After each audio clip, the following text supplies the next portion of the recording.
the homage to the Buddha.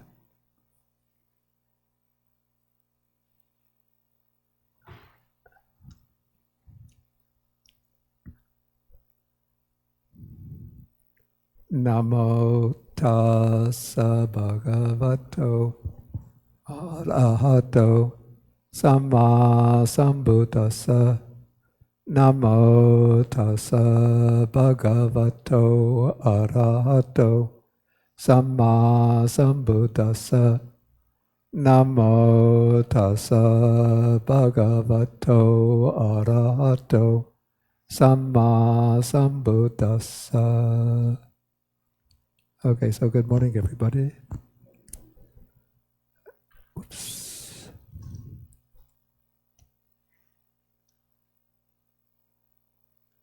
This file is trying to install itself to start every time. This is I think. Okay, so today is May 4th, 2019. And we are continuing with our reading of the Anguttara Nikaya, the numerical discourses of the Buddha. Okay, so now we come up to Sutta number 70. This is called the Uposatha Sutta.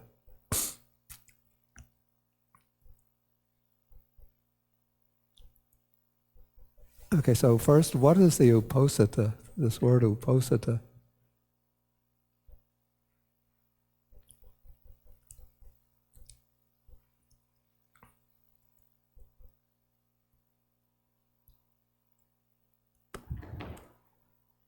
Okay, so the word Uposatha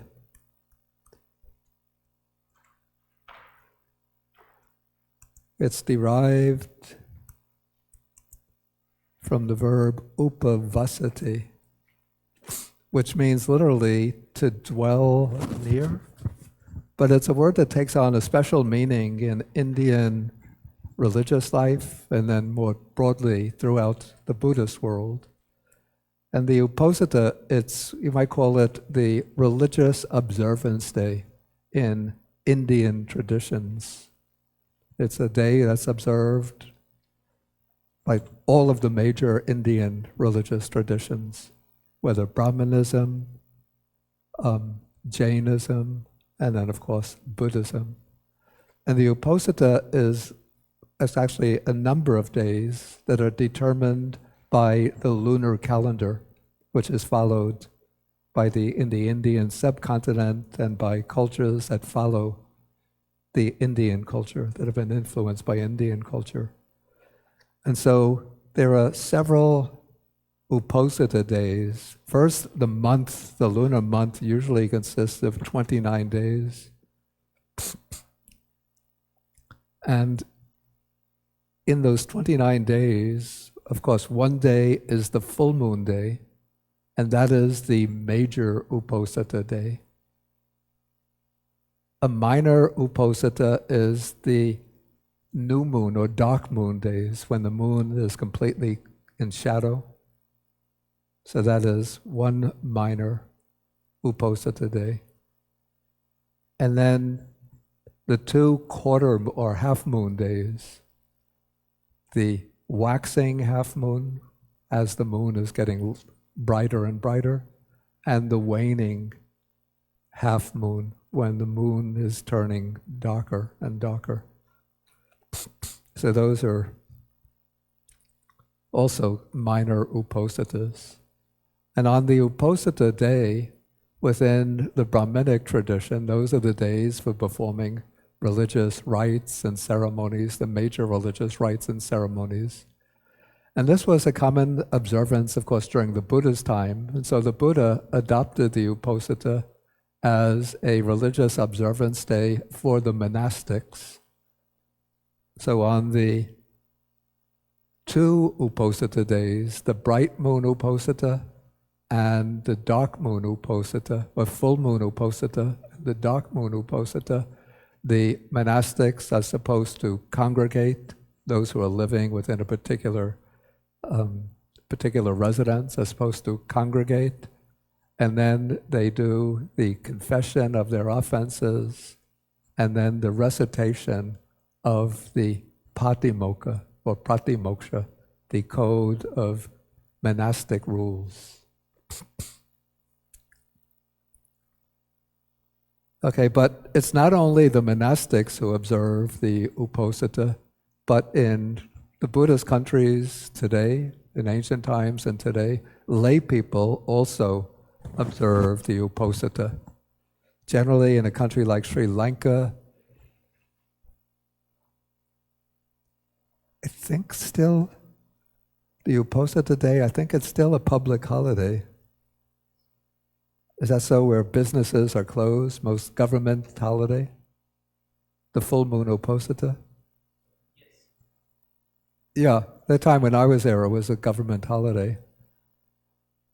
And so, especially on the full moon Uposatha, lay people will go to the monasteries to undertake precepts, to listen to Dharma discourses, to practice meditation. Well, other people just take it as a government holiday. But many people will go to the monasteries, the more pious people will go to the monasteries for the religious observance. And then on the dark moon Uposatha, it's not a government holiday, but still, let us say, the most devout lay people will undertake their observance on that day. But most people won't. Even most Buddhist people won't. Okay, so the Uposatha, you could say it's the religious observance day falling. The main Uposatha is the full moon day and night. And then there's a secondary Uposatha on the dark moon day and night.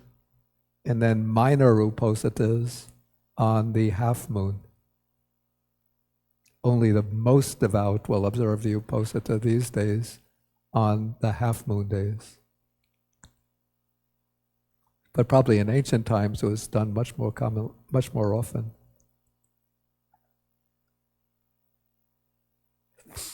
Okay, so here, let us go back to the sutta now.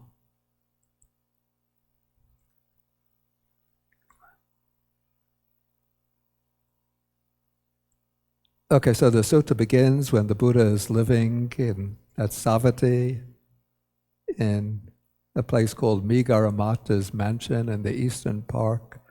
Okay, then the Buddha's female lay supporter named Visakha, and she is also known by the name Migaramata, the mother of Migara.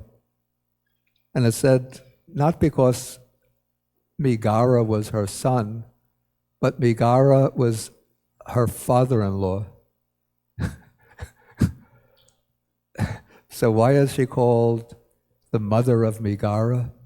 Because her father-in-law, when she got married, her father-in-law was a supporter, a devotee of the naked ascetics, maybe the Jains or some other sect of naked ascetics. And Visakha, by some kind of maneuver, got her father-in-law to become a follower of the Buddha. And so he said, now you are my spiritual mother. And so now, even though you're my daughter-in-law, but I will call you mother. And so she became known as Migara's mother. Okay, so she comes to the Buddha on this day and pays homage to him and sits down. And then this is in the middle of the day. And so the Buddha asks her why she has come in the middle of the day. Generally, during the Buddha's time, lay people would come to the monastery probably starting late in the afternoon, like what we would call the onset of evening, in order to listen to a discourse by the Buddha. But she's coming in the middle of the day when the sun is at its strongest, and most people rest. They take a siesta during the middle of the day. Okay, so the Buddha asks why she's come in the middle of the day, and then she says that she's observing the Uposatha. And now the Buddha uses this as the occasion for giving a discourse in which he distinguishes three ways of observing the Uposatha. So he calls these the cowherds Uposatha, the Gantas Uposatha, and the Arya Uposatha, the Uposatha of the noble ones.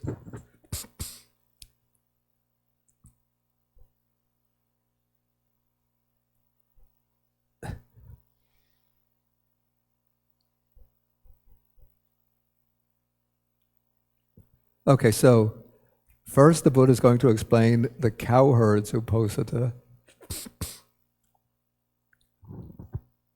And this is not actually the Uposatha observed by cowherds, but rather this is the Uposatha that's observed in a similar way to the way a cowherd takes care of their cows. Okay, so he says that in the evening a cowherd returns the cows to their owners, and he reflects in this way: today the cows grazed in such and such a place and drank water in such a place. Tomorrow the cows will